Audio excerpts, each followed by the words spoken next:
হাতে ধরে আমরা নিজের দেশটারে ধ্বংস করলাম। সরকারে সংসদে বৈশা বলতেছে কারেন্টের সমস্যা নাই, তেলের সমস্যা নাই, গ্যাসের সমস্যা নাই। দালালি মন্ত্রী বলতেছে আবার টকশুতে যে গ্যাসের সমস্যা, তেলের সমস্যা, কয়লার সমস্যা, কয়লা নাই, টাকা কয়লা কিনতে পারে না।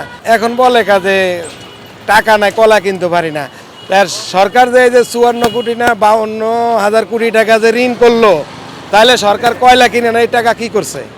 আমাদের ভোলাতে মনে করেন গ্যাস দিয়া কারেন্ট তৈরি হয়, 6টা জেলাতে আরও কারেন্ট দেয় ভোলা। মনে করেন আমাকে ভোলায় কারেন্ট একদিন গেলে 3 দিনে আসে না, যাই যান নাই, কারেন্ট 2 দিনও থাকে না। তাইলে আমাকে ভোলা তো সব দেশের হিসাব বাদ, সব দেশে তো গ্রামে কোনো কারেন্ট নাই ঢাকা ছাড়া, ঠিক আছে? তাইলে এখন কেন ভোলাতে কারেন্ট থাকে না? ওটা তো আমাকে দেশে গ্যাস দিয়ে কারেন্ট তৈরি হয়।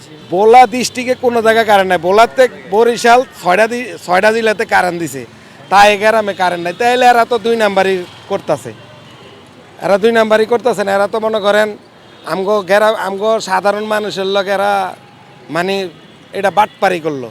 আজকে বিএনপিরে আমরা ভোট দিছি এগুলা দেখার জন্য।